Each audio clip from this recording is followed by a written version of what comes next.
Saat itu, aku hampir ditemukan olehmu di gang di luar apotek Dade, dan aku tahu saat itu bahwa kamu sangat peka terhadap dunia luar.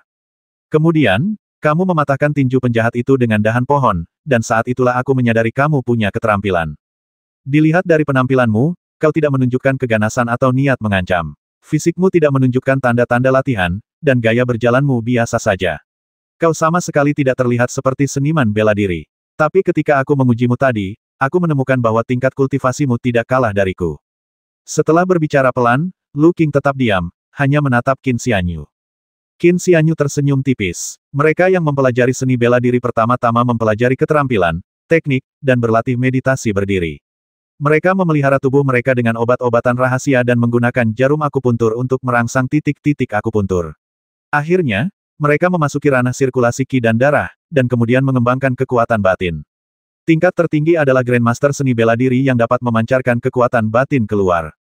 Orang yang menekuni ilmu bela diri pasti akan meninggalkan jejak-jejak, seperti gerak kaki dan teknik, kapalan di tangan dan badan, serta mata yang berapi-api dan pelipis yang menonjol dari Lu Qing, yang kesemuanya itu merupakan cara untuk mengenali mereka. Akan tetapi, Qin Xianyu tidak pernah mempelajari seni bela diri, bahkan ki sejatinya berasal dari Taois kuno Guansu. Guru Tao tua Guansu berkultivasi melalui meditasi, mengubah tubuhnya dengan pikirannya, yang memungkinkannya menghasilkan energi sejati. Namun, tubuh Qin Xianyu masih seperti manusia biasa, bahkan setelah ditingkatkan oleh air spiritual. Namun, kehadiran ki sejati dalam tubuh secara bertahap akan mengubah kondisi tubuh, memungkinkan tubuh untuk selaras dengan ki sejati. Sekarang setelah saya memiliki 6 inci ki sejati, meningkatkan kesehatan saya tidak lagi sulit. Namun bagi Lu Qing, itu masih sangat mengejutkan. Seorang anak muda dengan kulit halus dan tanpa jejak latihan bela diri mampu bersaing dengannya, seorang guru bela diri yang telah mengembangkan kekuatan batin setinggi 2 inci, dan bahkan memperoleh keunggulan. Qin Xianyu berkata dengan suara rendah, saya seorang kultivator. Lu Qing sama sekali tidak menunjukkan keterkejutan. Ia hanya mengangguk lalu tersenyum, justru karena kau seorang kultivator, aku bisa membawamu ke ibu kota. Lagi pula, barang-barang yang kita bawa kali ini akan diserahkan ke kas negara, dan tidak boleh ada kesalahan sedikit pun. Qin Xianyu menarik napas dalam-dalam, sedikit keseriusan muncul di kedalaman matanya. Setelah terdiam cukup lama, pendeta muda Tao itu bertanya perlahan, seberapa banyak yang diketahui Tuan Lu tentang para praktisi Tao? Tidak banyak. Lu Qing menggelengkan kepalanya dan berkata, konon, Observatorium Kekaisaran bertanggung jawab atas ketertiban, dan urusan para kultivator Tao ini dirahasiakan dan tidak boleh diungkapkan kepada dunia. Bahkan para Grandmaster bela diri pun mungkin tidak tahu tentang hal-hal kultivasi ini. Dulu saya adalah komandan 1000 rumah tangga di Garda ibu kota. Saya secara tidak sengaja melihat kekuatan supernatural dan metode para kultivator Tao dan menyadari bahwa mereka luar biasa. Kekuatan supranatural dan teknik kultivator Tao. Qin Xianyu menahan napas sejenak. Setelah memperoleh pemahaman sejati tentang ilmu pedang, baik ia maupun gurunya, Guansu, mengetahui bahwa memang ada alam luar biasa di luar proyeksi eksternal ki sejati. Namun, ia tidak pernah menyangka bahwa Lu Qing benar-benar telah melihat kemampuan dan teknik ilahi. Dia tiba-tiba teringat bahwa sebelum perjalanan ini, Lu Qing telah mengingatkannya untuk membawa artefak ajaib. Ini menunjukkan bahwa Lu Qing memiliki pemahaman mendalam tentang hal-hal yang menyangkut praktisi Tao. Namun, dunia ini hanya memiliki legenda tentang menumbuhkan keabadian dan menyempurnakan Dao, yang bersifat halus dan ilusi. Orang-orang menganggapnya sebagai mitos dan legenda. Bahkan para jenius dan pahlawan terkemuka di dunia seni bela diri menganggap hal-hal tentang dewa dan keabadian ini sebagai mitos dan legenda. Mereka bahkan menganggapnya sebagai catatan dan pergi jauh ke Gunung Yinghuang untuk menyelidiki misterinya. Semua ini terjadi karena Observatorium Kekaisaran, yang mengawasi tatanan langit dan bumi, memisahkan kedua dunia. Kekuatan luar biasa apa yang sebenarnya dimiliki Observatorium Kekaisaran, yang konon mengamati fenomena langit untuk memprediksi nasib bangsa dan mengamati medan untuk menghindari bencana, bagaimana mungkin ia mengisolasi para praktisi Tao dari dunia, mencegah mereka mengungkapkan ajaran mereka kepada publik, bagaimana mungkin ia memisahkan para praktisi Tao dari orang biasa ke dalam dua dunia yang sama sekali berbeda. Hidup di bawah langit yang sama, namun hidup di dunia yang sepenuhnya berbeda. Qin Xianyu menarik napas dalam-dalam, merasa sangat tidak percaya. Salah, Tuan Lu ini hanyalah seorang seniman bela diri, namun ia tahu tentang kultivasi. Mengapa Tuan Guansu tidak tahu apa-apa tentang itu? Meskipun Lu Qing hanya mengetahuinya secara kebetulan, bagaimana mungkin guru Guansu tidak mendapatkan apapun dari perjalanan 100 tahunnya? Saya hanya memperoleh 6 inci ki sejati, dan itu pun baru beberapa saat setelahnya, tetapi saya bisa mempelajari hal-hal tersebut dari Lu Qing. Guru Guansu telah dengan tekun mencari Dao, berkelana selama hampir 100 tahun, tetapi beliau tidak mendapatkan apapun. Dalam sekejap, berbagai pikiran berkelebat dalam benak sang Tao muda, dan hawa dingin menjalar ke seluruh tubuhnya. Rasa dingin itu, bagai angin sepoi-sepoi, muncul dari lubuk hatiku dan perlahan-lahan bertambah kuat. Ekspresi ngeri terpancar di matanya. Kekuatan dahsyat macam apa yang memungkinkan seorang pendeta Tao tua, yang energi sejatinya dilepaskan keluar, dapat melakukan perjalanan 100 tahun dan masih saja seperti orang biasa, tidak mampu menyentuh masalah kultivasi. Apakah itu hasil kerja observatorium kekaisaran atau konspirasi orang lain? Tuan Muda Qin, Tuan Muda Qin. Lu Qing memanggil Qin Xianyu beberapa kali sebelum Qin Xianyu tersadar. Qin Xianyu berkata dengan suara rendah, "Saya sedang melamun sejenak, mohon maafkan saya." Keduanya mengobrol cukup lama. Qin Xianyu secara halus menyelidiki dan mengumpulkan lebih banyak informasi dari Lu Qing. Lu Qing mungkin tahu ia sedang mencoba mengorek informasi dari Qin Xianyu, tetapi ia tidak memasukkannya ke dalam hati. Awalnya, dengan adanya observatorium kekaisaran yang bertanggung jawab atas dinasti kebajikan agung, hal-hal seperti itu seharusnya tidak disebarkan begitu saja. Namun, karena Qin Xianyu adalah seorang kultivator, tidak perlu menyembunyikan banyak hal, jadi ia menceritakan semuanya. Sebenarnya, Lu Qing tidak tahu banyak tentang kultivasi. Ia hanya kebetulan melihat metode Tao seorang kultivator saat menjalankan misi. Kemudian, ia dipanggil oleh observatorium kekaisaran dan tidak diizinkan menyebarkannya sesuka hati. Setelah percakapan itu, Qin Xianyu belajar banyak. Setidaknya, meskipun kultivator langka, mereka tidak sedikit dan jarang ditemukan di dunia. Mereka memiliki kemampuan dan teknik supernatural yang melampaui proyeksi eksternal Qi sejati. Mereka yang mengolah keabadian dan menyempurnakan Dao tidak boleh sembarangan memamerkan kemampuan sihirnya di dunia fana. Observatorium Kekaisaran, yang konon mampu mengamati fenomena langit dan mengamati medan, sebenarnya merupakan entitas misterius dan mendalam yang mengendalikan tatanan dinasti suci kebajikan agung, mencegah para kultivator bertindak sewenang-wenang, menyerang orang lain sesuka hati, atau dengan mudah memperlihatkan kekuatan mereka. Namun yang paling penting adalah mengenai masalah Master Guanxu. Guru Tao tua Guanxu menghabiskan seluruh hidupnya mencari Dao, namun ia selalu pulang dengan tangan kosong. Tampaknya ada aura misterius dalam dirinya. Jika Tuan Guanxu saja sudah begini, bagaimana dengan Qin Xianyu yang baru menerima warisan ini? Guru Guanxu meminta saya untuk menyembunyikan identitas saya sebagai murid kuil Baiyun karena beliau samar-samar merasakan ada yang tidak beres. Kata-kata beliau sebelum pergi bukan sekadar spekulasi. Qin Xianyu menggosok dahinya, memutuskan untuk mengesampingkan masalah itu untuk sementara waktu dan fokus menstabilkan energi internalnya untuk meningkatkan kondisi fisiknya dan menyelaraskannya dengan energi internalnya. Lebih jauh lagi, misteri ramuan giok, pengembangan pemahaman sejati tentang ilmu pedang, dan kuali kecil misterius ini semuanya memiliki asal-usul yang misterius. Cacing gu di dalam tubuhnya merupakan bahaya tersembunyi dan harus ditangani. Dulu saya menjalani kehidupan yang sangat santai, tetapi sekarang setelah saya memiliki kesempatan ini, saya menjadi sangat sibuk. Qin Xianyu cukup bermasalah. Perjalanan ke sini memakan waktu setengah hari, dan sekarang sudah sore, hampir malam. Kembali ke Fengxian sudah terlalu larut. Lu Qing mengundangnya untuk menginap semalam dan kembali ke Kabupaten Feng keesokan paginya. Qin Xianyu dengan senang hati menyetujuinya, karena kota ini adalah tempat paling makmur di prefektur Fengxing, dan akan baik baginya untuk memperluas wawasannya.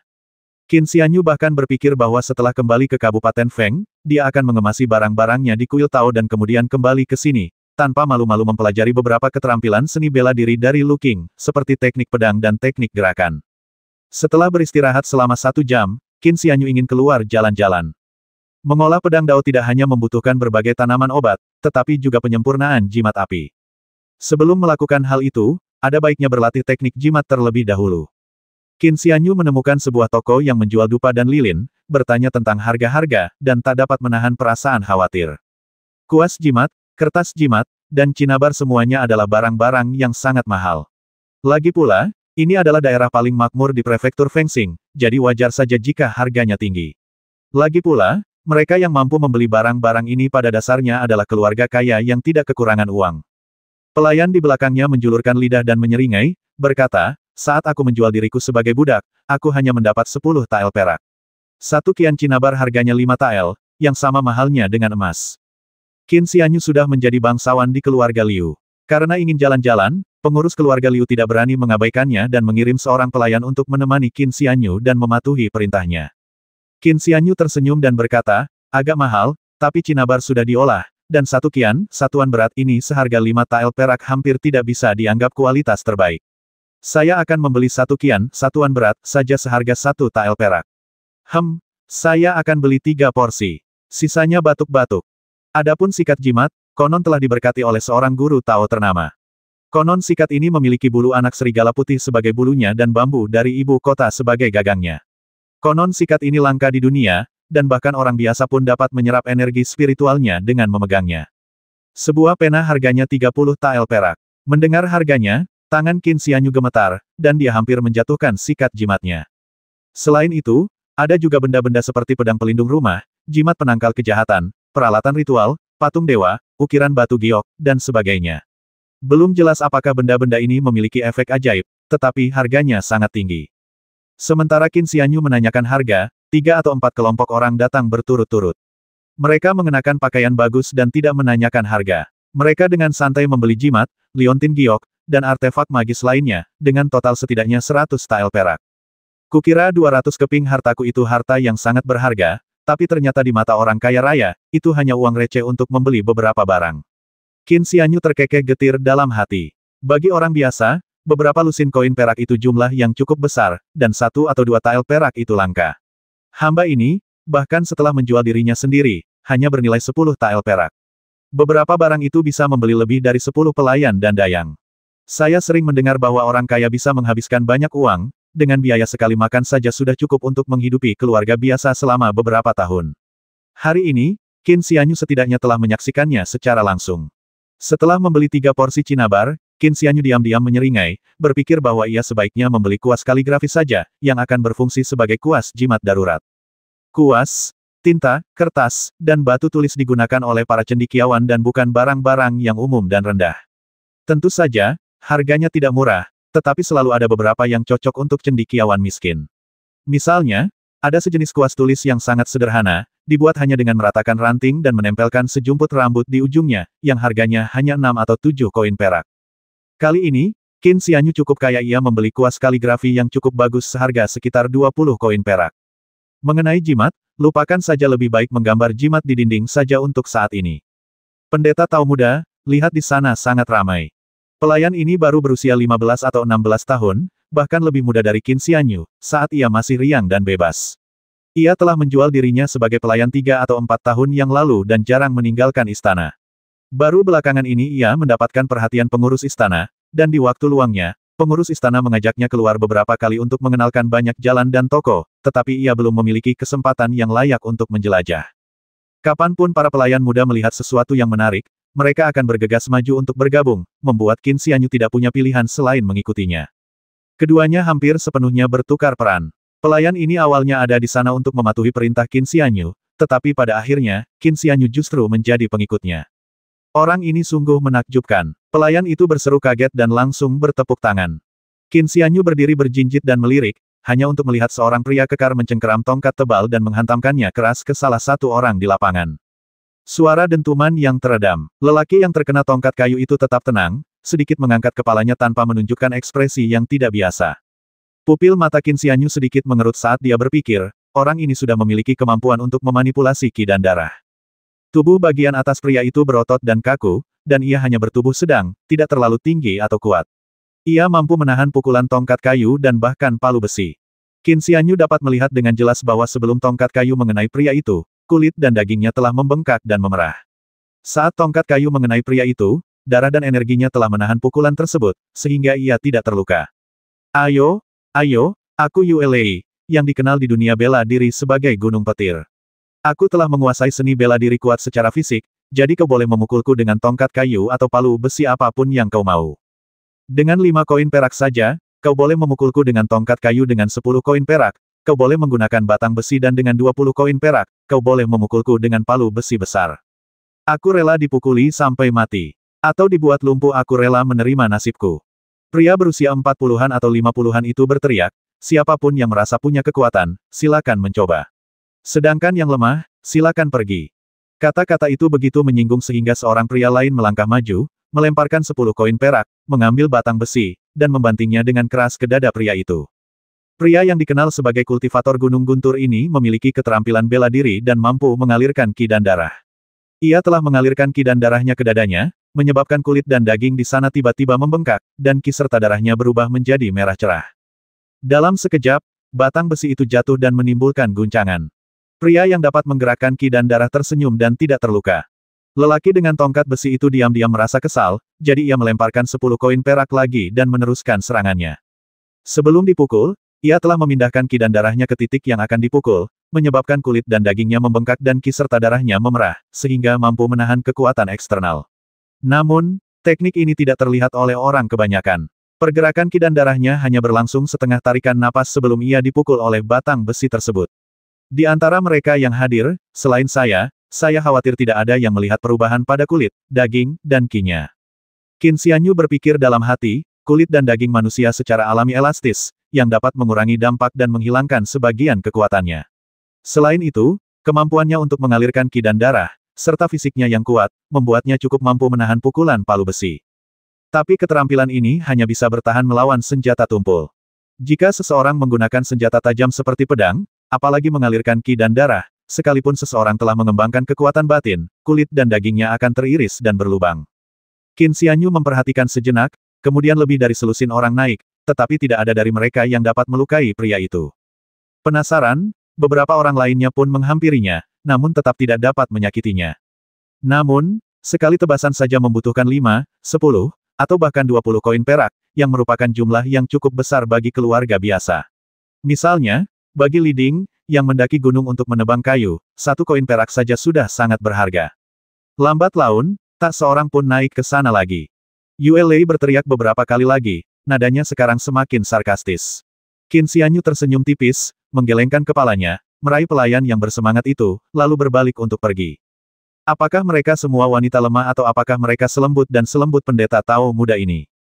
Qin Xianyu hendak pergi ketika dia mendengar kata-kata ini dan tiba-tiba menghentikan langkahnya.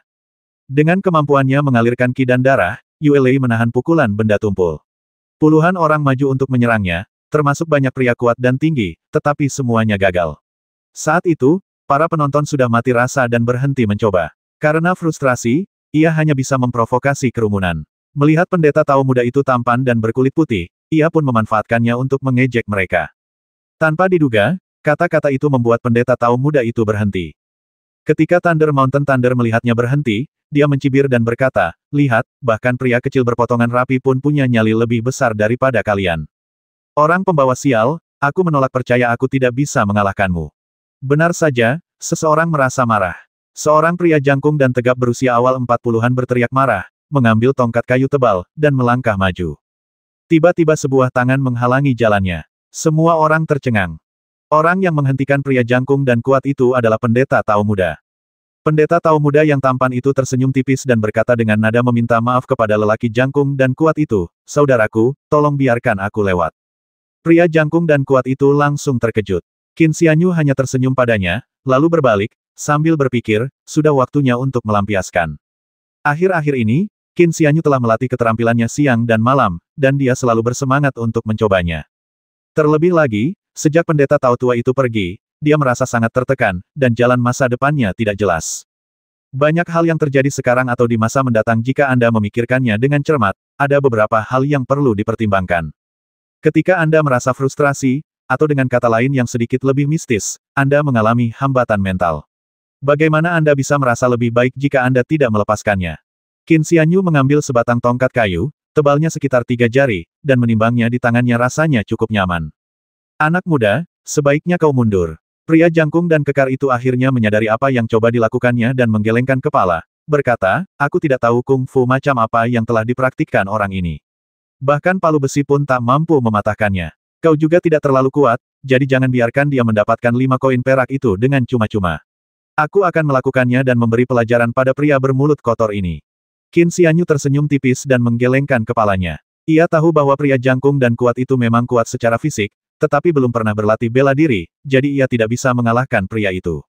"Apakah kamu akan bergerak?" Yue Lei, seorang pria yang telah menguasai seni mengedarkan ki dan darah, tertegun sejenak, lalu tiba-tiba tertawa terbahak-bahak, memperlihatkan penghinaan yang luar biasa. Para penonton menggelengkan kepala. Pendeta Tao muda ini mudah dimarahi. Ia hanya mengucapkan satu kalimat, lalu ingin menghabiskan 5 koin perak untuk menyenangkan mereka. Namun, bahkan para pria jangkung dan kuat itu pun tak mampu mengalahkannya. Seberapa kuatkah seorang pendeta tahu muda yang rapuh dan lemah ini? Itu hanya buang-buang uang. Pelayan itu mendecak lidahnya karena terkejut, ingin membujuknya, tetapi Qin Xianyu melepaskan tangannya, memberi isyarat agar dia tidak berbicara.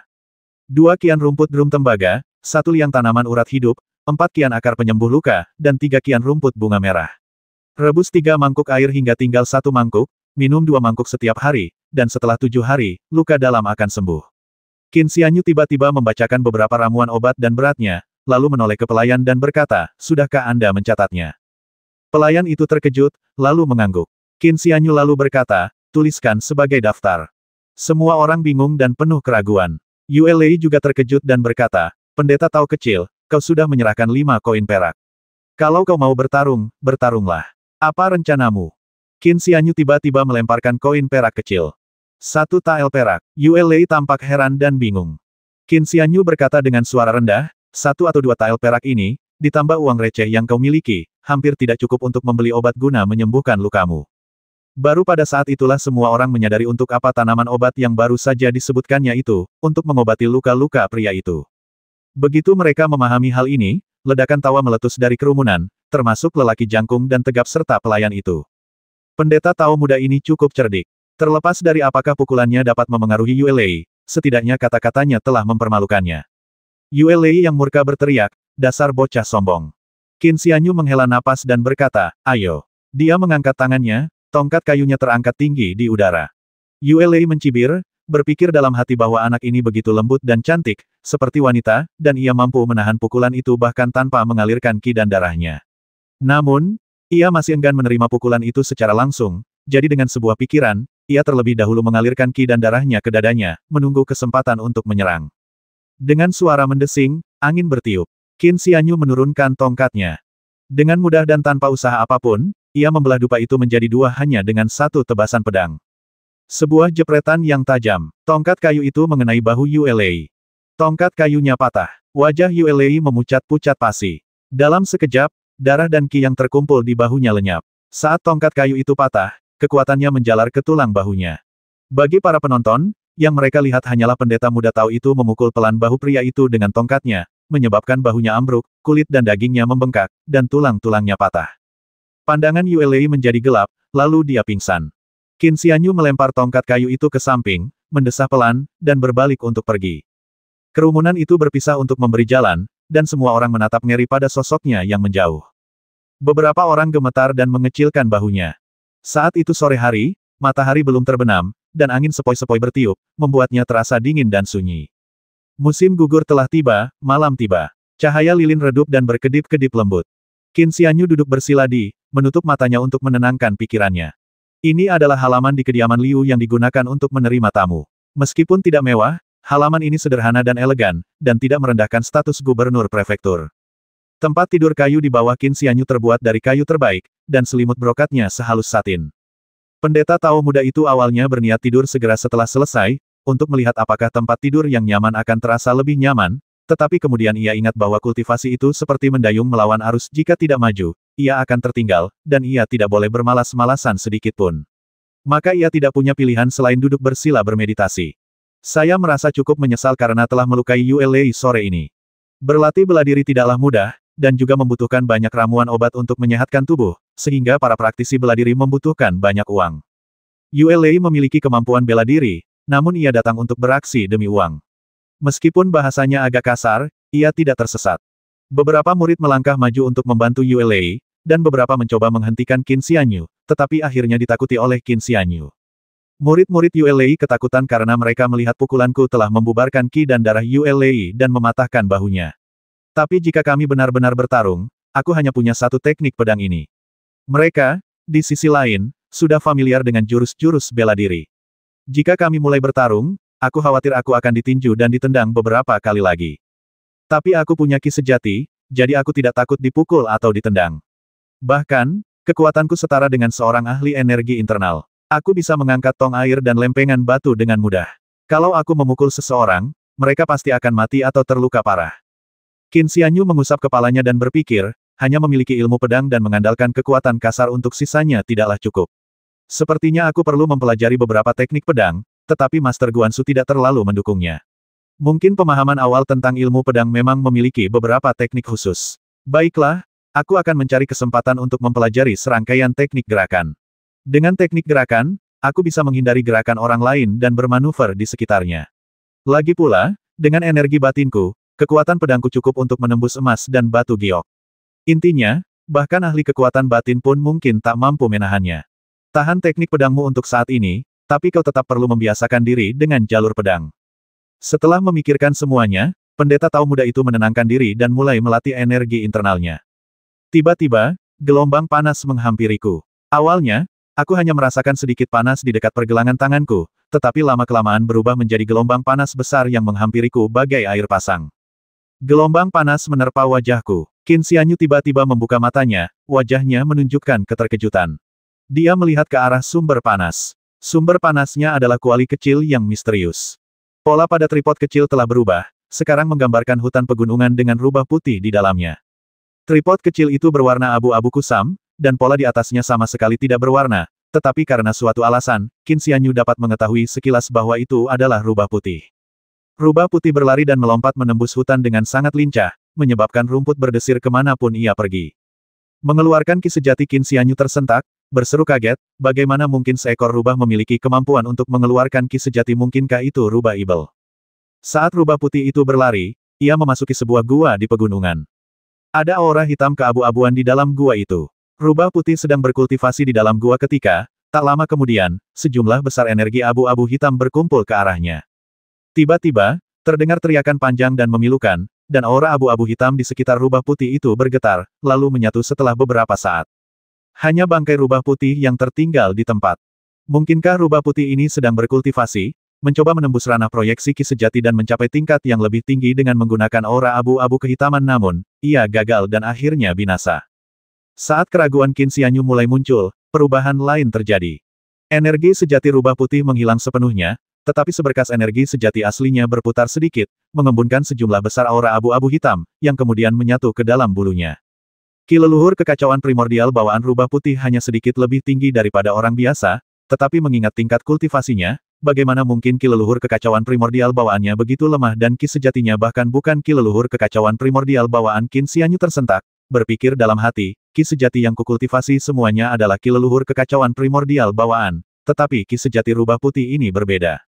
Rubah putih memiliki energi sejati yang dapat diproyeksikan keluar hingga ketinggian setidaknya 9 inci. Tetapi energi aslinya hanya sedikit lebih tinggi daripada orang biasa. Qin Xianyu cukup bingung, tetapi apa yang terjadi selanjutnya sudah sangat jelas. Seseorang menemukan bangkai rubah putih, mengulitinya, dan membuat bulunya menjadi pakaian seperti mantel atau syal, yang kemudian diberikan kepada Nona Liu. Namun, di balik bulu rubah putih ini, sudah terdapat jejak energi asli rubah putih tersebut. Energi primordial ini, setelah kehilangan fondasinya, seharusnya tidak ada di dunia. Namun, aura hitam keabu-abuan kemungkinan besar menyebabkannya berubah, memungkinkannya bersembunyi di balik bulu dan menunggu kesempatan untuk menyakiti orang. Secara awam, itu berarti dia telah menjadi hantu atau roh jahat. Penyakit aneh Nona Liu sebenarnya disebabkan oleh pertemuannya dengan hantu atau kerasukan roh jahat. Kenyataannya, roh halus yang ditinggalkan rubah putih setelah kematiannya sebenarnya bodoh dan tidak punya pikiran, hanya meninggalkan jejak-jejak dangkal di dunia seperti naluri. Roh rubah cukup langka. Ini adalah pertama kalinya Qin Xianyu melihat pemandangan yang begitu menakjubkan, yang hampir mengubah pandangannya terhadap dunia. Dia menarik napas dalam-dalam dan berpikir dalam hati, jadi kuali kecil ini disebut segel penekan hantu. Segel penekan hantu terdengar megah dan mengesankan, kegunaannya tidak diketahui, tetapi jelas bukan benda biasa, setidaknya itu adalah artefak magis. Qin Xianyu berpikir bahwa dengan segel penekan hantu ini, ia tidak akan takut pada hantu Tuan Muda Zhao dan orang-orang seperti dia yang datang untuk merenggut nyawanya. Malam berlalu dengan cepat. Qin Xianyu bermeditasi setengah malam, mengedarkan teknik sejati ki leluhur primordial Istana Ilahi Istana Ungu sebanyak 36 kali. Merasa telah mencapai kesempurnaan, ia pun tertidur. Bantal empuk, selimut halus. Pendeta tahu muda itu merasakan tidur di ranjang orang kaya dan tidur sangat nyenyak. Keesokan harinya, saat matahari terbit, Qin Xianyu bangun dan duduk bermeditasi untuk mengolah energi batinnya. Awalnya dia ingin terus berjalan, tetapi saat mendengar para pelayan membicarakan tentang Suster Ning Er yang akan mencari masalah dengannya, pendeta tahu muda itu menjadi takut hingga dia segera menaiki kereta. Nyonya Liu secara pribadi datang untuk mengantarnya, menyampaikan rasa terima kasihnya yang terdalam dan memberinya tambahan 100 tael perak. Namun kali ini Qin Xianyu tidak menerimanya. Lagi pula, ia sudah meminta keluarga Liu untuk mencari ramuan obat dan pedang giok serta pedang emas, yang sudah merupakan hadiah besar. Ia sama sekali tidak bisa menerima 100 tael perak ini. Adapun Tuan Liu, ia sibuk dengan tugas resmi dan hanya mengirim Lu Qing untuk menyampaikan pesan bahwa ia akan berusaha sebaik mungkin untuk memenuhi permintaan Tuan Muda Qin. Tepat sebelum menaiki mobil, Qin Xianyu berhenti sejenak, lalu mencondongkan tubuh ke telinga Lu Qing dan bercerita tentang bulu rubah. Tetapi segala sesuatunya terlalu aneh, dan Lu Qing, bagaimanapun juga, adalah seorang seniman bela diri, jadi Qin Xianyu mengubah ceritanya. Dikatakan bahwa penyakit aneh itu berasal dari bulu rubah, tetapi apakah itu keracunan atau penyakit yang melekat pada bulu rubah itu sendiri masih belum diketahui. Lu Qing tampak serius dan mengangguk. Masalah ini sudah diselidiki secara menyeluruh, tetapi tidak ada petunjuk. Qin Xianyu pasti telah memberinya petunjuk. Sebenarnya, pendeta Tao muda itu tidak tahu apa istimewanya bulu rubah itu. Mungkin itu hadiah yang baik, atau mungkin Nona Liu membelinya karena ia menyukainya, atau mungkin seseorang memiliki niat jahat dan sengaja menggunakan bulu rubah itu untuk menyakiti orang lain. Namun, itu adalah hal yang perlu dikhawatirkan Lu Qing. Nyonya Liu mengucapkan terima kasih padanya berulang kali. Qin Xianyu buru-buru mengatakan dia tidak berani. Mereka menaiki kereta itu dan kereta itu pun melaju pelan meninggalkan tempat itu. Di dalam rumah besar, di sebuah bangunan kecil, Liu Ruoyin berdiri di dekat jendela, wajahnya masih pucat, memperhatikan kereta kuda itu perlahan menghilang di kejauhan. Hatinya dipenuhi emosi yang rumit, dan akhirnya, ia mendesah pelan. Suster Ning Er berdiri di samping majikannya, menggertakkan giginya, dan mengumpat, dasar pendeta Tao kecil yang orang menyebalkan. Kembali di kuil Tao, saatnya mengambil air, mencuci pakaian, dan bermeditasi untuk mengolah energi batin lagi. Ia pernah membeli beras saat itu. Setibanya di pasar, semua orang memandangnya dengan hormat, dan beberapa tetua menghampirinya untuk menyambutnya. Ini mungkin karena insiden ular bercak darah, atau mungkin karena berita tentang perawatan keluarga Liu telah menyebar. Bahkan di hari-hari yang damai ini, masih ada masalah. Misalnya, rumput musim dingin telah layu hingga hanya tersisa satu helai daun, dan sisanya telah berubah menjadi daun-daun kering. Diberi nutrisi oleh air spiritual, rumput tahun dingin perlahan-lahan berubah menjadi keperakan, sangat mirip dengan rumput tahun dingin legendaris yang berusia 10 tahun. Namun, Qin Xianyu, yang tidak lagi kekurangan uang, tidak memetiknya. Tak disangka, setelah perjalanan ke kediaman Liu, sekembalinya, semua daun rumput tahun dingin lainnya telah layu, hanya menyisakan daun teratas. Daun bagian atas berangsur-angsur berubah menjadi kemasan. Mungkinkah aku mengambil kuali kecil misterius itu, sehingga menyebabkannya berubah? Konon, rumput musim dingin ini perlu dirawat, tetapi keluarga Wang Ji miskin. Mana mungkin ia punya waktu untuk merawat satu tanaman saja lagi pula, ia juga bilang rumput musim dingin ini berbeda dari yang lain dan tidak perlu dirawat. Awalnya saya pikir itu lelucon, tapi sekarang sepertinya itu mungkin benar. Qin Xianyu mengubur kuali kecil, yang dikenal sebagai segel penekan hantu, kembali ke dalam tanah. Malam itu, daun paling atas berubah menjadi kemasan dan tembus cahaya, seolah-olah terbuat dari emas. Melihat ini, Qin Xianyu terkejut, tersenyum kecut, dan memutuskan untuk membiarkannya tumbuh dengan sendirinya. Fenomena ini mirip dengan menanam melon dan menghasilkan buah. Anda harus selalu memangkas cabang dan membuang sebagian buah agar buah yang tersisa dapat tumbuh lebih besar. Jika tidak, jika semua buah diberi nutrisi secara terpisah, buah tersebut akan tumbuh buruk atau bahkan tidak dapat bertahan hidup. Demikian pula, saat daun-daun lain dari rumput tahun dingin ini layu, semua nutrisi terkonsentrasi pada daun teratas, yang membuat daun ini sangat berbeda. Apakah ini rumput musim dingin berusia 100 tahun? Rumput dingin hanya bisa hidup selama 8 atau 9 tahun. Rumput dingin berumur 10 tahun sangat langka. Dari mana datangnya rumput dingin berumur 100 tahun? Jika benar-benar rumput dingin berumur 100 tahun, harganya pasti tak ternilai. Khasiat obatnya pasti tak kalah dengan ginseng berumur 1000 tahun atau teratai salju Tianshan. Dalam hal kelangkaan, bahkan melampaui mereka. Lagi pula, aku tidak menggunakannya untuk menghasilkan uang, jadi biarkan saja. Qin Xianyu mengabaikannya dan menghabiskan hari-harinya merendam pil giok dalam air, bermeditasi, dan berkultivasi.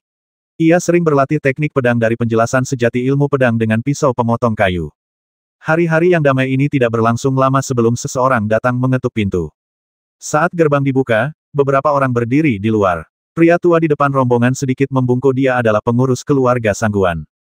Pendeta Tao muda itu terkejut. Ia begitu asyik berkultivasi beberapa hari terakhir ini, dan juga mengunjungi kediaman Liu, sehingga ia hampir lupa waktu.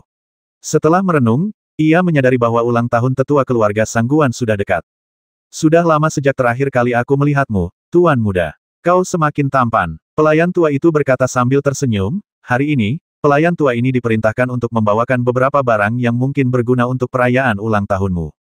Setelah berkata demikian, ia melambaikan tangannya, dan seseorang segera membawakan satu set pakaian, semuanya berwarna putih dan berkualitas sangat baik. Selain gaun panjang, ada juga sepatu bot giok putih, ikat pinggang sutra, dan pakaian lainnya. Lalu orang lain mengeluarkan batu tinta, berwarna hitam dengan sedikit warna merah, cahayanya berkilau samar. Pelayan tua itu membungkuk dan berkata, ini pakaian yang disiapkan untuk tuan muda. Mengenai batu tinta ini, mohon berikan kepada tuan tua sebagai hadiah ulang tahun. Qin Xianyu mengambil batu tinta itu dan memeriksanya. Meskipun bukan ahli, ia tahu itu bukan batu tinta biasa. Ia langsung tersenyum dan berkata, keluarga Sangguan sangat perhatian. Mereka bahkan sudah menyiapkan pakaian dan hadiah untukku sebelumnya, jadi aku tidak perlu mengeluarkan uang sepeser pun. Aku penasaran apa istimewanya batu tinta ini, aku ingin bertanya saat memberikannya sebagai hadiah. Aku tidak bisa begitu saja menyerahkannya dan selesai, kan? Pelayan tua itu terkekeh, Tuan Muda Qin cukup lucu. Batu tinta ini adalah hadiah dari seorang bangsawan di ibu kota, dan orang luar belum mengetahuinya, itulah sebabnya Anda dapat memberikannya sebagai hadiah di perjamuan. Mengenai batu tinta itu sendiri, saya dengar dari Tuan Tua bahwa batu itu berasal dari Gunung Hitam. Gunung Hitam terkenal dengan batu tinta sutra merahnya, tetapi batu tinta ini berbeda. Warnanya hitam dengan sedikit warna merah, dan teksturnya langka. Batu tinta ini diukir oleh seorang pengrajin ahli dan sangat langka di dunia. Batu tinta ini disebut batu tinta giok naga merah. Panggung giok naga merah, sungguh nama yang bergengsi. Qin Xianyu tersenyum dan berkata, kalau begitu aku akan menerimanya. Datang dan jemput aku saat ulang tahunku mendekat. Pelayan tua itu mengangguk dan membungkukkan badan, sambil berkata, kalau begitu, saya akan mengutus seseorang untuk mengundang Anda besok. Besok Qin Xianyu sedikit terkejut. Ia begitu asyik berkultivasi hingga lupa waktu, mengira akan tiba dalam beberapa hari ke depan, tetapi ia tidak menyangka akan tiba besok. Kalau begitu, ia agak terburu-buru. Kepala pelayan tua itu kemudian meninggalkan beberapa lembar kertas, yang penuh dengan tulisan, sebagian besar tentang etiket, aturan, dan tanggapan. Qin Xianyu terkekeh dalam hati, apakah ini karena mereka takut aku akan bersikap tidak sopan dan mengatakan sesuatu yang tidak pantas? Aku tidak punya waktu untuk membaca hal-hal ini. Seharusnya aku merenungkan kesulitan kultivasi dan latihan. Dia menyelipkan kertas itu ke sakunya dan mengangguk. Pelayan tua itu tidak ingin mengganggu mereka, jadi dia tersenyum dan mengucapkan beberapa patah kata sebelum membawa mereka pergi. Pelayan yang disuap oleh keluarga Chen kebetulan berjalan di belakang. Ia meletakkan tangannya di belakang punggung dan melemparkan selembar kertas kusut sedikit, lalu kertas itu pun terguling. Kertas kusut itu jatuh tanpa suara ke tanah di depan Qin Xianyu. Setelah semua orang pergi, Qin Xianyu mengambil kertas kusut itu. Kalimat pertama pada kertas itu merupakan peringatan keras, ia harus membakar semua kertas lain dari keluarga Sangguan dan berbicara hanya sesuai dengan selembar kertas ini, jika tidak, bahkan kematian pun akan terlalu baik baginya. Setelah meliriknya lagi, saya menyadari bahwa semua itu tentang bagaimana Qin Xianyu bersikap kasar dan tidak hormat kepada keluarga Sangguan, bagaimana ia memutuskan pertunangan di tempat, dan bagaimana ia membuat keluarga Sangguan kehilangan muka. Singkatnya, ini tentang menggunakan segala cara yang mungkin untuk membuatnya memutuskan pertunangan. Baik keluarga Sangguan maupun tokoh penting ini, mereka semua sedikit lebih unggul daripada yang lain. Qin Xianyu menghela nafas pelan. Meskipun seorang pengurus dan beberapa pelayan dari keluarga Sangguan datang dan memberikan semua penghormatan yang pantas, tak seorang pun anggota klan Sangguan datang.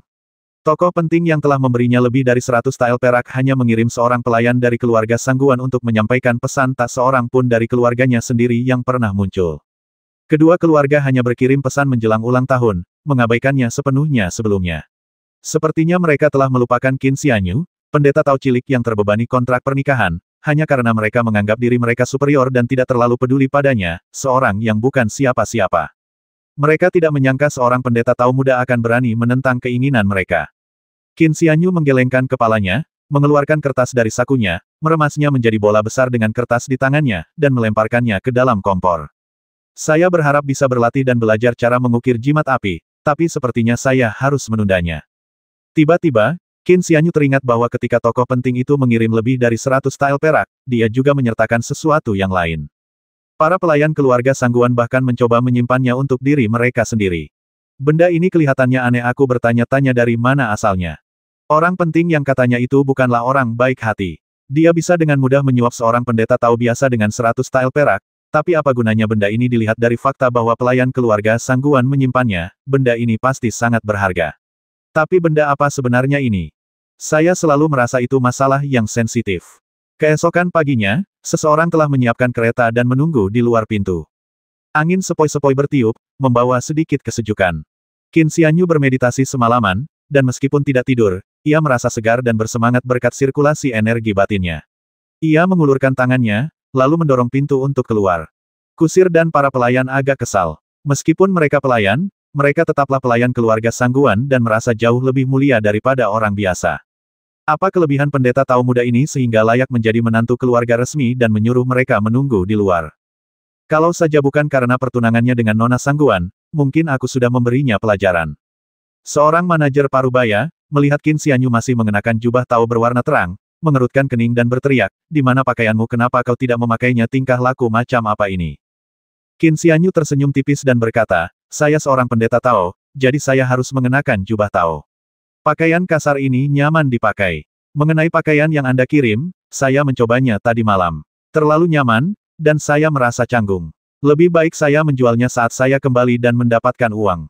Harganya setidaknya 20 atau 30 koin perak."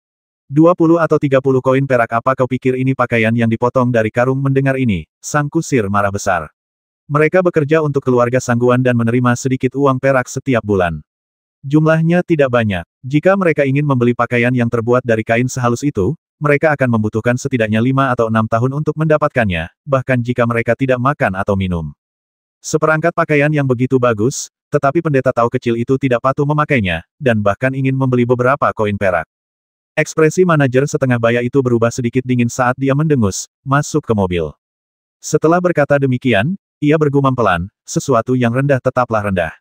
Orang yang tak berharga tak mungkin memakai pakaian bagus. Qin Xianyu, dengan pendengarannya yang tajam, tentu saja mendengarnya. Ia tersenyum tipis, tetapi tidak menjawab. Manajer setengah baya itu meletakkan tangannya di belakang punggungnya dan bersiap menaiki mobil. Qin Xianyu terbatuk dan berkata, "Mobil ini sepertinya akan menjemputku. Sesuai etiket yang kau tulis di kertas itu, aku harus naik duluan." Wajah manajer paruh baya itu sedikit muram. Meskipun kesal, ia tak punya pilihan selain mundur selangkah. Mengumpat dalam hati, "Orang menyebalkan kecil, setelah masalah ini selesai, aku akan membuatmu sangat menderita." Qin Xianyu menaiki kereta dengan langkah santai dan kemudian duduk di dalamnya. Manajer setengah baya itu kemudian menaiki mobil. Oh, benar juga, ada hal lainnya. Qin Xianyu mengangkat tirai dan mengintip keluar. Pengintipannya itu memberikan dampak yang signifikan. Ia hanya mengangkat tirai dan secara tidak sengaja mendorong pramugara, yang baru saja menaiki kereta, keluar dari kereta. Manajer setengah baya itu terjatuh ke belakang, mendarat dengan wajah menghadap ke bawah, dan menjadi linglung dan bingung. "Maaf sekali, aku tidak melihatmu naik kereta. Tentu saja, ini bukan salahku, ini salahmu.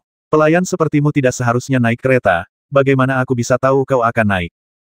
Qin Xianyu berkata dengan nada meminta maaf, "Oh, tadi aku mau bilang sesuatu, apa ya aku lupa, ingatanku buruk sekali, nanti saja aku ceritakan."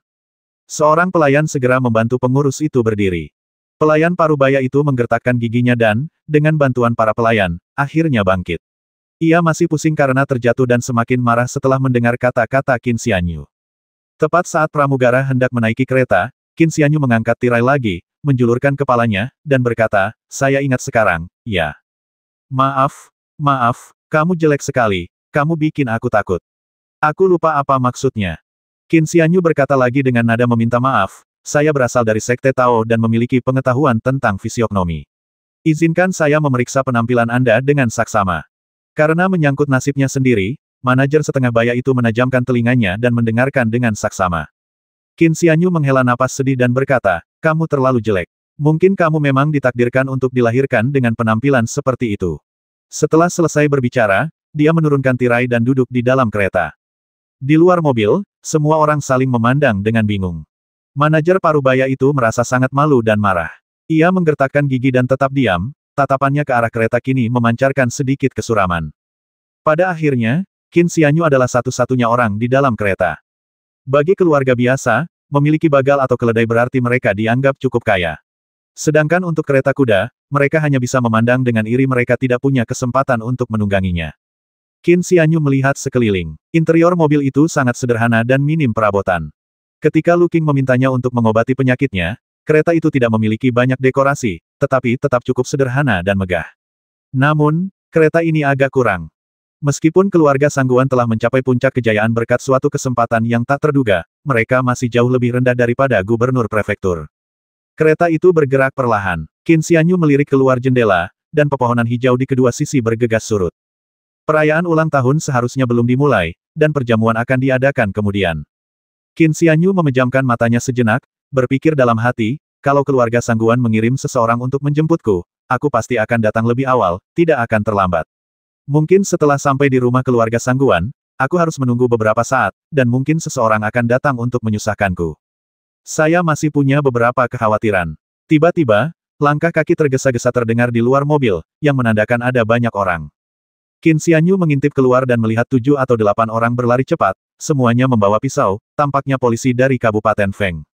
Sepertinya di sepanjang jalan ini hanya ada kuil Tao kecilku yang bobrok, dan tidak ada di tempat lain, kan? Dia mengerutkan kening, ingin keluar dari mobil untuk memeriksa, tetapi kemudian sebuah pikiran terlintas di benaknya dan dia berhenti. Pil giok, kuali kecil, dan kertas emas penjelasan sejati pedang Dao semuanya ada di tubuhnya. Bahkan barang-barang yang dikirim oleh orang penting, termasuk 100 tael perak, dimasukkan begitu saja ke dalam sakunya. Saat ini, satu-satunya barang berharga di kuil Tao, selain beberapa pakaian baru, hanyalah 200 tael perak dan rumput tahun dingin. Jika kita kehilangan 200 tael perak itu, kita mungkin bisa mendapatkan kembali 2000 tael perak. Qin Xianyu terkekeh dalam hati, mengeluarkan panggung giok naga merah, melemparkannya ke sana kemari, dan bergumam dalam hati, benda yang bagus sekali. Aku mungkin bisa menggunakannya saat belajar mengukir jimat api. Ah, kalau tidak terjadi apa-apa, aku tetap harus memberikannya sebagai hadiah. Dia meletakkan panggung giok naga merah di dadanya, menutup matanya, dan bermeditasi cukup lama. Ada apa sepertinya perayaan ulang tahunnya lebih awal dari yang diperkirakan. Itu tidak mungkin. Di luar jendela, terdengar pelayan dan beberapa pelayan tengah berbicara satu sama lain. Qin Xianyu segera membuka matanya. Saya mendengar orang yang sangat penting telah tiba. Orang penting yang mana? Seorang sekretaris agung Kap Kekaisaran, seorang pejabat tingkat pertama. Kudengar dia datang mengunjungi seorang teman lama, dan teman sekretaris agung termasuk di antara yang diundang, jadi sekretaris agung juga ikut. Dan siapa itu? Guru Qian keempat. Diskusi terus berlanjut, dan Qin Xianyu menunjukkan sedikit keterkejutan. Pejabat dibagi menjadi 9 tingkatan, dengan tingkatan pertama merupakan tingkatan tertinggi dan tingkatan ke-9 merupakan tingkatan terendah. Sekretaris Besar Kap, pangkat pertama. Meskipun ia tidak memiliki kekuasaan sebesar seorang prefektur seperti Tuan Liu Jun, ia juga tidak mengendalikan militer atau otoritas lainnya. Tidak dapat disangkal bahwa ia adalah pejabat tinggi di Istana Kekaisaran, salah satu tokoh dengan jabatan tertinggi di dinasti suci kebajikan agung. Jika orang sebesar ini datang, tak seorang pun berani lalai. Karena dia tiba pada saat ini, perjamuan pun dimulai. Tidak seorang pun berani membuatnya menunggu. Perjamuan yang dimulai lebih awal itu tetap dipenuhi gelak tawa dan kegembiraan, tak seorang pun memperlihatkan sedikit pun rasa tidak senang. Perayaan ulang tahun kepala keluarga Sangguan sudah menjadi acara termegah di prefektur Fengsing. 2 tahun lalu, mungkin tidak banyak pejabat tinggi yang memperhatikan keluarga biasa seperti itu, tetapi sekarang keadaannya berbeda. Keluarga Sangguan, keluarga kaya raya biasa, hanya dalam 2 atau 3 tahun, telah berkembang pesat hingga menyaingi keluarga Chen dan Yue, klan yang telah berusia berabad-abad. Yang terpenting, pertumbuhan yang tak terhentikan ini tidak menunjukkan tanda-tanda melambat. Tidak seorang pun meragukan bahwa dalam beberapa tahun, keluarga Sangguan akan menjadi keluarga terkemuka di prefektur Fengsing. Semua ini karena Nona Sangguan, yang mendapat dukungan dari seorang bangsawan di ibu kota. Qin Xianyu tidak tahu alasan di balik ini, tetapi dia tahu bahwa apa yang dilihatnya sangat mengejutkan. Jalanan telah dibersihkan dari orang-orang yang berkeliaran, dengan kereta-kereta tamu terparkir di kedua sisi. Banyak penjaga dan pelayan menjaga ketertiban, dan para pelayan memimpin jalan. Meskipun suasana ramai, semuanya tetap tertib. Para pejabat tinggi, pedagang kaya, dan tokoh terkemuka lainnya yang jarang terlihat pada hari-hari biasa, berkumpul di sini hari ini. Mereka tidak hanya dari prefektur Fengsing, tetapi juga dari prefektur dan kabupaten lainnya. Hampir 30% tokoh penting dari 6 prefektur di sepanjang sungai Huai berkumpul di sini. Suasananya ramai dan hidup. Jumlah pejabat tinggi dan pedagang kaya yang datang hari ini tak kurang dari 100 orang. Termasuk pengawal dan pelayan mereka, keluarga Sangguan telah mengumpulkan ratusan orang. Namun, tidak semua orang bisa masuk. Qin Xianyu, yang bertunangan dengan keluarga Sangguan, memenuhi syarat untuk memasuki rumah besar untuk minum. Tapi siapa yang tahu? Tuan Muda Qin, tolong. Pramugara yang sudah berumur setengah baya itu berdiri di samping kereta dan memberi isyarat agar kereta itu melaju. Qin Xianyu turun dari kereta dan berjalan maju. Sang kusir dan kedua pelayan ragu-ragu untuk berbicara, tetapi akhirnya terdiam oleh tatapan dingin dari manajer paruh baya itu. Seorang pemuda berpakaian seperti pendeta Tao, tanpa undangan, berani mencoba memasuki rumah besar untuk menghadiri perjamuan. Para penjaga ini akan membuatmu menderita. Manajer setengah baya itu memperhatikan sosoknya yang menjauh dan mencibir berulang kali. Benar saja, seorang penjaga melangkah maju untuk menghentikan pendeta Tao muda itu dan berteriak, "Siapa orang ini? Apakah Anda punya undangan?" Qin Xianyu dengan tenang menjawab, "Tidak." Penjaga itu berkata dengan dingin, "Karena Anda bukan salah satu dari mereka yang diundang oleh keluarga Sangguan, silakan pergi." Qin Xianyu mengangguk dan berkata, "Kalau begitu aku akan kembali." Astaga, kenapa pendeta Tao kecil ini begitu patuh kali ini? Ekspresi manajer paruh baya itu berubah drastis.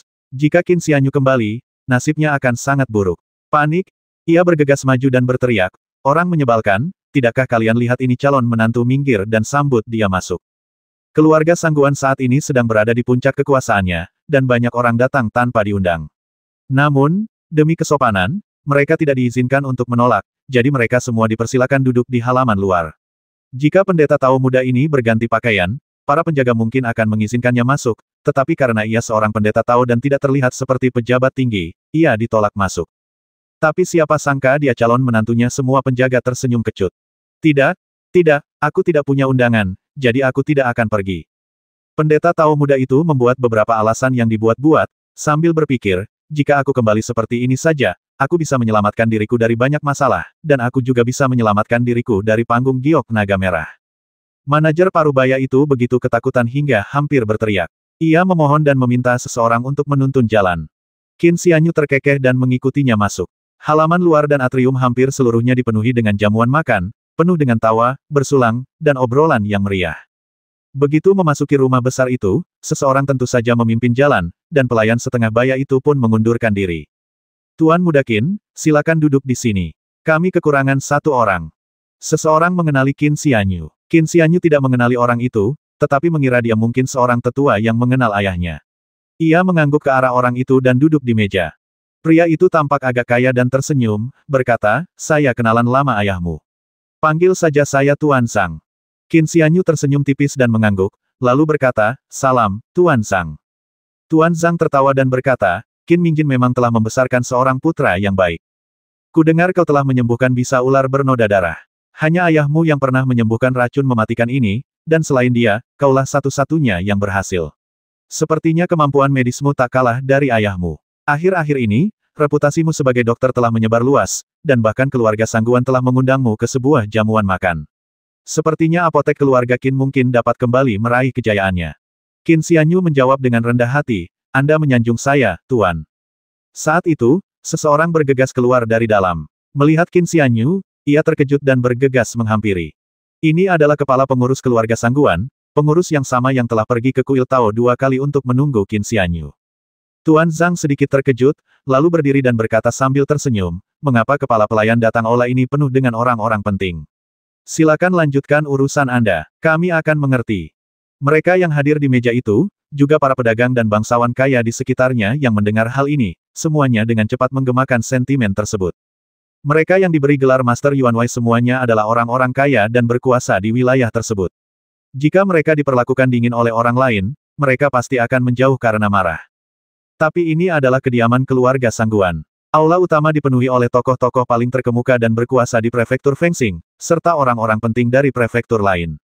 Bisa menghadiri perjamuan di kediaman keluarga Sangguan saja sudah membuktikan bahwa mereka punya kedudukan penting di prefektur Fengsing. Soal ruang dalam aula utama, itu agak berlebihan. Kepala pelayan meminta maaf kepada semua orang 2 kali, dengan berkata, "Saya sibuk dan tidak punya waktu untuk menghibur kalian semua. Mohon maaf." "Tidak apa-apa, tidak apa-apa." Tuan Zhang melambaikan tangannya dan tertawa, "Kamu pergi saja dan kerjakan pekerjaanmu." Pelayan tua itu tersenyum meminta maaf sebelum berkata kepada Qin Xianyu, "Tuan muda, mengapa Anda duduk di sini? Tempat duduk telah disiapkan untuk Anda di dalam, dan perjamuan akan segera dimulai." Guru Zhang sedikit terkejut. Semua orang terdiam sesaat. Qin Xianyu juga sedikit terkejut. Ia tidak menyangka keluarga Sangguan telah menyiapkan tempat duduk untuknya di aula dalam tempat para tokoh penting berkumpul. Ia segera berdiri dan berkata kepada Tuan Zhang, "Sepertinya saya harus pergi." "Mohon maaf, Tuan Zhang." Guru Zhang tertegun sejenak sebelum berkata, silakan saja sibuk, silakan saja sibuk. Qin Xianyu mengikuti pengurus tua itu ke dalam, dan saat mereka berdua masuk, kerumunan pun riuh. Siapakah pendeta tahu muda ini? Sepertinya itu putra Qin Mingjin. Kudengar dia menyembuhkan bisa mematikan dari ular bercak darah. Mungkinkah dia diundang karena reputasinya yang sedang menanjak sebagai dokter? Tidak hanya itu, konon putri gubernur prefektur telah sakit selama berhari-hari, dan banyak tabib terkenal di prefektur Fengsing tak berdaya. Bahkan Tuan keempat Qian pun tak mampu menyembuhkannya. Namun, beberapa hari yang lalu, kabar beredar bahwa penyakitnya telah sembuh. Konon, seorang pendeta tahu muda diundang pada saat itu. Kerumunan itu terdiam, saling bertukar pandang tanpa suara. Tuan Zhang tergagap, mungkinkah Tuan muda keluarga Qin? Bagaimana mungkin itu pasti penyembuhan ajaib dari Tuan keempat Qian. Beliau pernah menjadi tabib istana di ibu kota. Meskipun penyakit ini sempat mengganggunya, ia tak mampu melawannya. Anak dari keluarga Qin ini pasti kebetulan pergi ke istana dan tiba di sana pada waktu yang tepat. Lagi pula masih belum diketahui apakah pendeta tahu itu orang yang sama dengannya. Baru setelah yang lain menebak dan menjawab, semuanya menjadi jelas. Tetapi kemudian Guru Zhang bertanya, bagaimana dia bisa sampai ke pesta itu? Hanya dengan menyembuhkan bisa ular noda darah, meskipun reputasinya tidak rendah, itu tidak cukup untuk membuatnya diundang ke aula utama. Pertanyaannya membuat semua orang terdiam sejenak. Mereka yang baru saja menyangkal bahwa Qin Xianyu telah menyembuhkan penyakit Nona Liu merasa bahwa jawaban mereka cerdik, tetapi dia menanyakan pertanyaan ini dan mereka langsung merasa kesal. Orang-orang selalu ingin tahu, jadi beberapa komentar lainnya pun menyusul. Saat itu, sebuah suara rendah berkata, kudengar keluarga Qin dan keluarga Sangguan dulunya memiliki hubungan yang sangat baik, dan kedua keluarga itu bahkan memiliki perjanjian pernikahan. Seluruh tempat itu hening. Mungkin bukan Nona Sangguan dari ibu kota. Sekejap, seseorang terpeleset di gelas anggur dan memecahkannya berkeping-keping. Di meja utama, Tuan tua Sangguan tampak berseri-seri, dan rambut abu-abunya tampak semakin berkilau. Ia hendak berbicara. Tiba-tiba seseorang di sampingnya berkata, bukankah sudah terlalu pagi untuk memulai perjamuannya sekarang? Tuan tua Sangguan sedikit mengernyit. Nama belakang pembicara adalah Chen, dan dia adalah putra tertua keluarga Chen. Tuan muda Chen ini, berpakaian putih, dengan ringan memegang kipas lipat di tangan kirinya dan berkata dengan tenang, sepertinya belum semua orang datang, dan waktunya belum tiba. Masih banyak lagi yang belum tiba, tetapi siapa yang berani membuat sekretaris besar Kap menunggu? Sekilas tatapan mata Tuan tua Sangguan tampak dingin. Cendekiawan Su tampak tidak peduli, mengobrol dan tertawa pelan dengan guru keempat Qian. Perhatian kebanyakan orang sebenarnya tidak terfokus pada Tuan tua Sangguan, melainkan pada sekretaris besar dan Tuan keempat Qian. Tuan keempat Qian masih mempertahankan sikapnya yang riang, tetapi dia tampak jauh lebih bersemangat daripada yang dikabarkan, dan tidak sesedih kelihatannya. Adapun sekretaris agung ini, yang memegang pangkat tertinggi, meskipun pakaiannya sederhana, ia tetap memancarkan kewibawaan tertentu.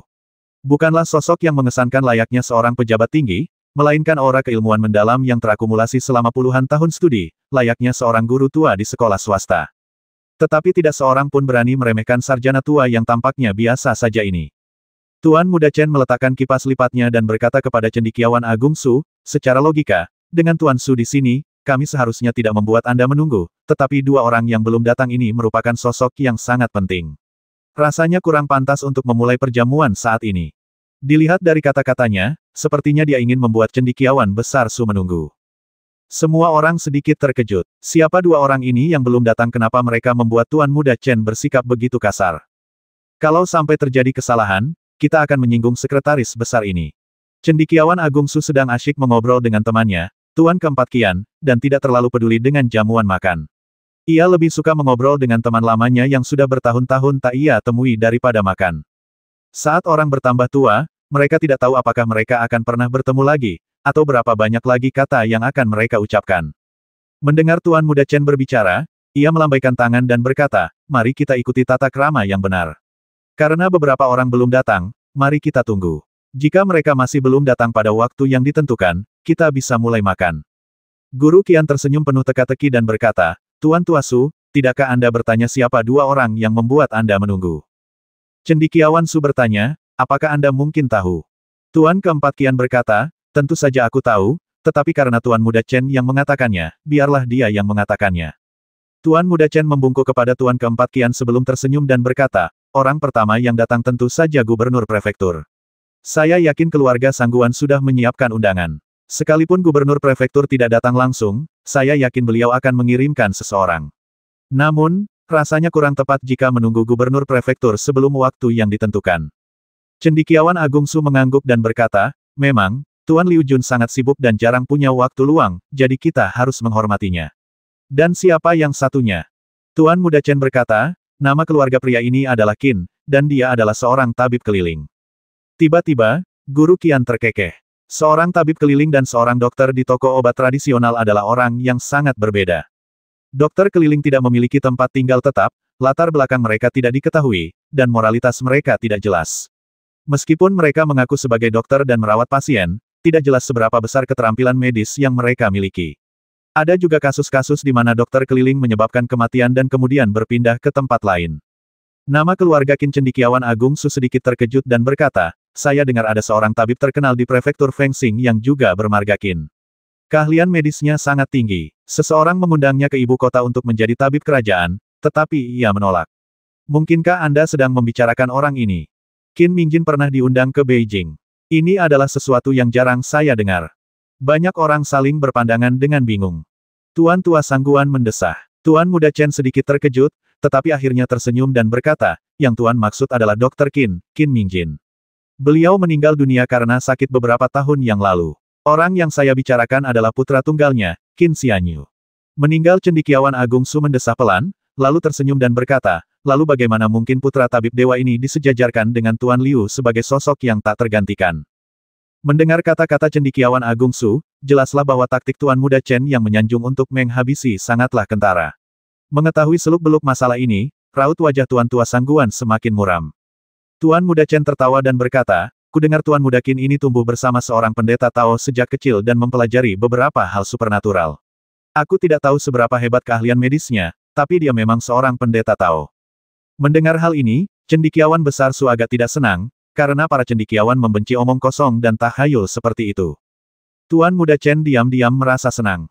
Jika cendekiawan Agung Su menyimpan dendam terhadap Qin Xianyu, beberapa patah kata yang diucapkan di saat genting akan sangat berpengaruh. Memikirkan hal ini, Tuan Muda Chen melanjutkan, sebenarnya, orang ini tidak penting, hanya saja dia. Dia hendak mengemukakan masalah pertunangan. Tepat pada saat itu, pengurus tua itu datang. Ada orang lain di belakangnya. Semua orang menoleh dan melihat seorang pemuda berjalan memasuki aula. Melihat orang ini, senyum Tuan Muda Chen semakin lebar. Ia melambaikan kipas lipatnya pelan dan berkata sambil tersenyum, Anda sudah sampai. Awalnya, putra seorang dokter dan pendeta Tao muda memang tidak penting, tetapi setelah apa yang dikatakan Tuan Muda Chen sebelumnya, semua orang menjadi tertarik. Orang-orang yang hadir di perjamuan itu semuanya adalah tokoh penting dari prefektur Fengsing dan bahkan prefektur lainnya. Mereka adalah cendekiawan terkenal di bidang tertentu, pejabat tinggi, atau orang-orang yang sangat kaya. Tokoh-tokoh ini semuanya memiliki status yang sangat tinggi, dan tatapan mata mereka saja dapat membuat orang-orang biasa merinding. Ketika begitu banyak tokoh penting menoleh untuk melihat, rasanya seperti ada gunung yang menekan orang-orang biasa. Bahkan kepala pengurus keluarga Sangguan merasakan sesak di dadanya, tetapi karena telah menjadi budak selama puluhan tahun, dia tahu cara menjadi budak, dan meskipun dia menundukkan kepalanya, dia tetap tenang. Namun yang paling mengesankan adalah pendeta Tao muda ini. Pendatang baru itu adalah seorang pemuda, mengenakan jubah Tao berwarna terang. Ia berkulit cerah dan berwajah terpelajar, tetapi di balik penampilannya yang tampak rapuh, ia juga memiliki aura yang dalam dan misterius, memancarkan kehadiran yang santai dan mendalam. Pendeta Tao muda itu memandang para pejabat yang berkumpul dan tersenyum tenang. Seperti angin sepoi-sepoi, seperti air jernih. Semua tekanan dapat hilang seketika. Kamu adalah Qin Xianyu. Melihatnya, cendekiawan Agung Su tak kuasa menahan rasa senang. Meskipun pemuda itu berpakaian seperti pendeta Tao, ia memancarkan aura keilmuan dan tampak seperti seorang cendekiawan. Terlebih lagi, dilihat dari temperamennya yang murni dan tak terduga, ia adalah bakat yang menjanjikan. Ketidaksenangan awal yang disebabkan oleh identitas Taois telah lama terlupakan. Qin Xianyu membungkuk sedikit dan berkata, benar. Cendekiawan Su tertawa dan berkata, anak baik, kamu telah membuat semua orang di sini menunggu cukup lama. Qin Xianyu meminta maaf kepada semua orang 2 kali. Pelayan tua itu menuntunnya ke tempat duduknya. Tunggu, Tuan Muda Chen berkata perlahan, karena Anda datang ke perjamuan ini, setidaknya Anda harus memberikan hadiah. Setelah berkata demikian, ia meletakkan kipas lipatnya, mengeluarkan sebuah benda, memberikannya dengan kedua tangan, dan berkata kepada Tuan Tua Sangguan, tadi saya hanya memberikan hadiah ucapan selamat dari keluarga Chen, dan lupa bahwa saya, sebagai junior, juga punya hadiah untuk diberikan. Meskipun kurang sopan memberikannya sekarang, mohon terimalah, Tuan Tua. Tuan Tua Sangguan meliriknya dan mengangkat sebelah alisnya sedikit. Bahkan cendekiawan besar Su pun memperlihatkan ekspresi terkejut. Itu adalah kotak kayu yang terbuat dari kayu cendana. Kotak kayu ini saja bernilai puluhan tael perak, setara dengan makanan, pakaian, dan kebutuhan sehari-hari selama beberapa tahun untuk keluarga biasa. Harta apa saja yang mungkin ada di dalam kotak kayu seberharga itu. Di bawah pengawasan semua orang, kotak kayu itu perlahan terbuka. Saat itu sudah musim gugur, dan cuacanya cukup sejuk. Saat kotak kayu itu perlahan terbuka, perasaan hangat perlahan menyebar, yang sangat menenangkan. Benda itu seukuran kepalan tangan, seluruhnya berwarna merah keunguan, bertepi tajam, tetapi ujungnya telah aus. Permukaannya berkerut-kerut, seperti kulit pohon. Sekilas tampak seperti akar pohon. Apa ini? Belum pernah melihatnya sebelumnya, apalagi mendengarnya. Dilihat dari penampilannya, itu tampak seperti akar pohon. Itu pasti tanaman obat yang aneh, tapi kami tidak tahu jenis tanaman apa itu.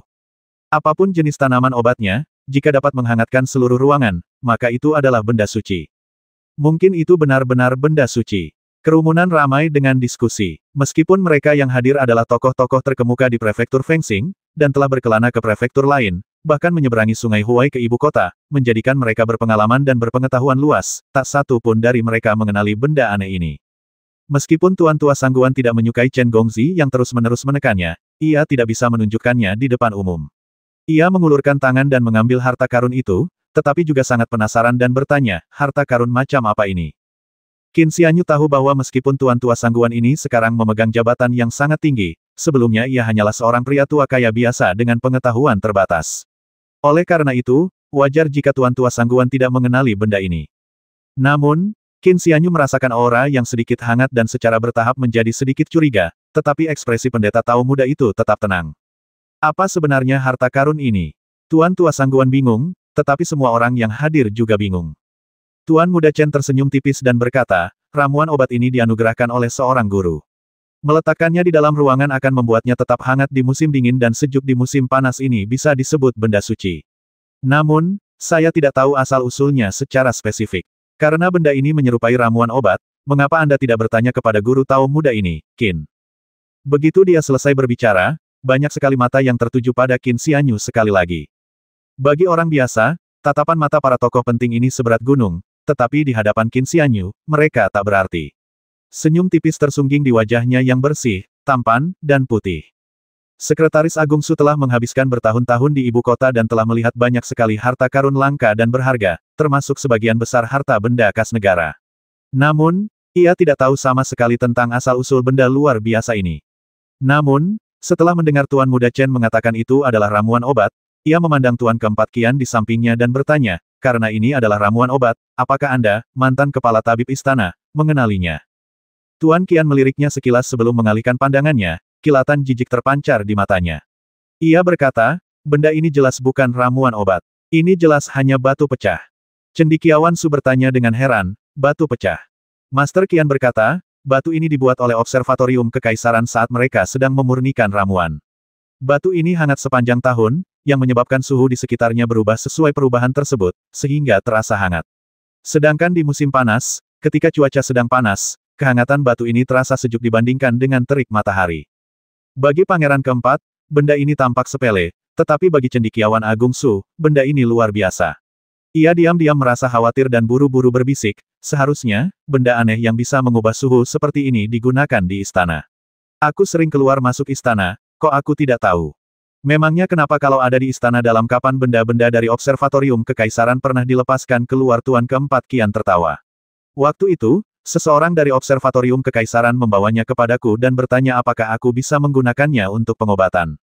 Begitulah aku mengenalinya, tapi kelihatannya seperti akar pohon obat, tapi sebenarnya terbuat dari batu. Batu itu tidak berkhasiat obat dan tidak bisa digunakan untuk pengobatan.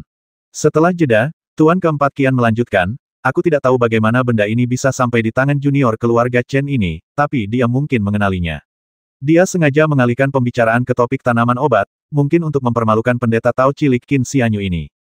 Kilatan muncul di mata cendekiawan Agung Su, diwarnai dengan sedikit ejekan.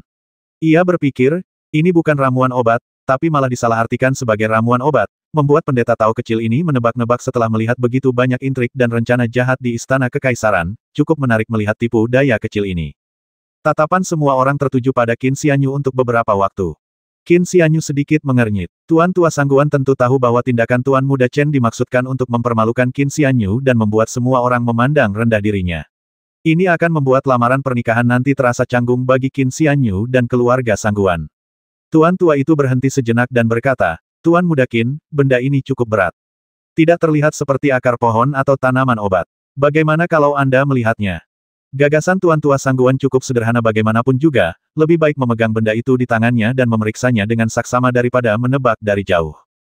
Tuan Muda Chen melambaikan kipasnya sedikit dan tersenyum, mungkinkah pendeta Tao ini tidak tahu atau mungkinkah keterampilan medis keluarga Qin terlalu dangkal untuk mengenali tanaman obat apapun? Tuan Muda Chen salah paham. Qin Xianyu tersenyum tipis dan berkata, tidak perlu dipegang. Meskipun aku belum pernah melihat ini sebelumnya, aku bisa mengenalinya hanya dengan melihatnya. Tuan Muda Chen mencibir, kalau begitu katakan padaku. Benda ini berasal dari observatorium kekaisaran yang paling misterius di ibu kota. Resep dan benda-benda serupa dari observatorium kekaisaran belum pernah beredar di luar ibu kota. Harta karun ini praktis merupakan satu-satunya batu langka dari observatorium kekaisaran yang diwariskan keluar ibu kota. Kecuali seseorang dari observatorium kekaisaran, siapa yang bisa mengenali batu aneh ini? Cendekiawan besar Su dan guru keempat kian bertukar pandang, ekspresi mereka menunjukkan keterkejutan. Qin Xianyu menarik napas dalam-dalam dan berkata perlahan, benda ini adalah sejenis batu, terbuat dari 3 jenis material aneh, terutama batu putih. Butuh waktu 3 jam untuk mengembun menjadi bubuk, dan bubuknya mengembun menjadi batu. Batu ini secara alami hangat. Guru saya mengamati awan dan menamainya batu Yangqi. Semua orang tercengang. Tuan Muda Chen tertegun, diam-diam merasa khawatir. Ia lalu mendengus, mengibaskan lengan bajunya, dan berkata dengan dingin, mustahil. Benda ini bukan batu Yangqi. Pendeta Tao kecil, kau tak tahu harta karun dan omong kosong. Kalau ini ada di keluarga Chen-ku, mungkin aku akan memotong separuh lidahmu. Setelah berkata demikian, dia menatap ke arah tetua keluarga Sangguan, maksudnya cukup jelas. Dalam keluarga bergengsi seperti keluarga Chen, yang memiliki sejarah lebih dari 100 tahun, mereka tentu saja akan memotong lidah orang kecil yang tidak masuk akal itu dan mengusirnya. Tapi bagaimana dengan keluarga Sangguan? Saat itu, pemuda Tao itu terkekeh pelan dan berkata, harta karun kalau kau benar-benar menginginkannya, aku masih punya 2 atau 3 di bawah patung leluhur Tao di kuil Taoku yang sudah bobrok. Harta karun apapun itu, cukup untuk ditukar dengan 2 koin perak. Harta karun seperti itu hanya bernilai 2 koin perak. Tuan Muda Chen teringat akan kesungguhan tokoh penting itu dalam menyerahkan harta karun yang luar biasa ini, dan ia hanya bisa membayangkan betapa berharganya harta karun itu. Melihat pendeta Tao muda itu meremehkan harta karun itu seperti ini, ia pun murka. Melihat batu yang menyerupai akar pohon itu, Qin Xianyu mendesah pelan, almarhum guruku mendapatkan batu Yangqi ini secara kebetulan saat memurnikan obat. Dengan batu Yangqi ini, suhu di sekitar dapat ditingkatkan. Namun, proses pemurniannya cukup rumit. Kupikir selain almarhum guruku, tak ada orang lain yang bisa memurnikan batu Yangqi ini. Melihat batu Yangqi ini hari ini, sepertinya ada banyak orang di dunia ini yang sama ahlinya dalam alkimia seperti almarhum guruku. Ia mendesah dalam hati, Guru Guansu menghabiskan hidupnya mengolah Tao dan memurnikan Qi, hanya untuk berhenti di titik melepaskan Qi sejati. Guru Guanyun juga berjuang untuk mencapai keabadian melalui alkimia dan mencari ramuan. Namun, ada banyak yang mengolah Tao dan banyak yang memurnikan ramuan. Aku bertanya-tanya siapa di dunia ini yang benar-benar mencapai keabadian, siapa yang benar-benar telah memurnikan ramuan keabadian. Itu bukan ramuan obat. Tuan Tua Sangguan terkekeh pelan, ini tanda niat baikku, jadi aku akan menerimanya.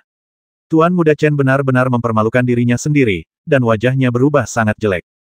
Alangkah berharganya anugerah memiliki benda aneh yang dapat mengubah suhu. Setelah melewati tangan junior ini, Qin Xianyu, benda itu tampak seperti barang kecil yang hanya bernilai 2 koin perak. Yang lebih menyebalkan lagi adalah Tuan Tua Sangguan berpura-pura menerimanya dengan enggan. Qin Xianyu terdiam sejenak sebelum berkata, meskipun zat ini tidak dapat digunakan sebagai obat, zat ini dapat meningkatkan suhu tubuh dan mencegah masuk angin serta sengatan panas, sehingga mencegah penyakit lebih dini. Menurut saya, zat ini juga dapat digolongkan sebagai obat. Kata-kata ini akhirnya menyelamatkan muka Tuan Muda Chen. Namun ekspresi Tuan Muda Chen semakin muram. Kerumunan itu tercengang dan tak bisa berkata-kata. Mereka semua adalah orang-orang berpangkat tinggi dan berpengetahuan luas, dan mereka semua tahu bahwa Tuan Muda Chen ini sengaja mempersulit pendeta Tao muda itu. Namun, Mereka tidak menyangka bahwa pendeta tahu muda itu benar-benar mengenali batu aneh semacam ini, yang membuat Tuan Muda Chen kehilangan muka. Dan pendeta tahu muda itu benar-benar memiliki batu aneh seperti itu. Mungkinkah dia memperoleh batu aneh ini dari pendeta tahu muda ini? Seseorang punya ide yang samar-samar. Cendekiawan besar Su menatap guru keempat Qian dengan ekspresi aneh, setengah tersenyum di wajahnya. Sebelumnya, Master Qian mengatakan bahwa benda ini hanyalah batu pecah, bukan bahan obat. Namun di mata pendeta tahu muda ini, apapun yang dapat mencegah penyakit sudah dianggap sebagai tanaman obat. Guru Qian menghela napas dan berkata, anak ini memiliki pemahaman yang mendalam tentang hakikat farmakologi. Dalam hal ini, saya tidak sebanding dengannya. Dengan waktu dan pengalaman medis yang memadai, dia pasti akan melampaui saya. Dia tidak merendahkan suaranya saat mengucapkan kata-kata itu. Jadi semua orang mendengarnya. Ruangan itu kembali hening. Pendeta tahu muda ini sebenarnya memiliki potensi untuk melampaui Master Qian dalam seni pengobatan. Tatapan banyak orang mengandung makna yang lebih dalam. Qin Xianyu berkata dengan suara rendah, Tuan keempat Qian, Anda terlalu menyanjung saya. Saya seorang junior dengan pengetahuan dan pengalaman terbatas, dan tidak pantas mendapatkan pujian setinggi itu. Tuan keempat Qian mendengus namun tidak mengatakan apapun. Qin Xianyu tersenyum tipis dan pahit. Sepertinya kau sangat mengagumi pendeta tahu muda ini. Cendekiawan Agung Su mengenal betul karakter teman lamanya. Melihatnya memujinya, bahkan dengan mengorbankan dirinya sendiri demi mengangkat juniornya, ia tahu bahwa Tuan keempat Qian sebenarnya sangat menghargainya, dan ia pun tertarik. Tuan Qian terkekeh dingin dan menjawab, sayangnya, mereka tidak menghargainya. Suasana yang agak tegang akhirnya berakhir. Qin Xianyu hendak duduk. Namun Tuan Muda Chen kemudian berkata, Tuan Muda Qin, mana hadiah ucapan selamatmu? Qin Xianyu berhenti sejenak. Saat satu lelucon berakhir, lelucon lain dimulai. Semua orang menyaksikan adegan ini dengan penuh minat. Qin Xianyu meraih jubahnya dan berkata dengan santai, tentu saja, ada hadiah ucapan selamat. Saya lihat meskipun Anda seorang Tao, Anda cukup berbudaya. Saya rasa Anda sering membaca buku. Apakah hadiah yang Anda kirim itu batu tinta? Tuan Muda Chen berkata sambil tersenyum, sambil mengipasi dirinya sendiri. Kalau itu batu tinta, lupakan saja. Saya dengar seorang bangsawan di ibu kota telah mengirimi saya batu tinta terkenal yang disebut tablet giok tinta naga merah. Platform giok naga merah, bagi mereka yang belum mengenalnya, namanya sendiri terdengar cukup mengesankan. Mereka yang mengenali batu tinta ini semuanya tercengang. Tampaknya cendekiawan besar Su telah mengantisipasi hal ini selama ini. Qin Xianyu berpikir dalam hati, sepertinya Tuan Muda Chen ini sudah tahu bahwa keluarga Sangguan telah memberiku panggung giok naga merah. Kata-katanya telah memperjelas bahwa dia telah menghalangi jalanku untuk memberikan panggung giok naga merah sebagai hadiah. Dia hampir memperjelas bahwa dia ingin aku kehilangan muka, yang berarti dia pasti berselisih dengan keluarga Sangguan. Orang penting yang memberiku 100 tael perak itu pastilah dia. Kilatan dingin melintas di mata Tuan Tua Sangguan. Hanya sedikit orang yang tahu tentang panggung giok naga merah, dan Tuan Muda Chen langsung menunjukkannya. Sepertinya keluarga Sangguan memang tidak bersih dan perlu diperbaiki dan dibersihkan.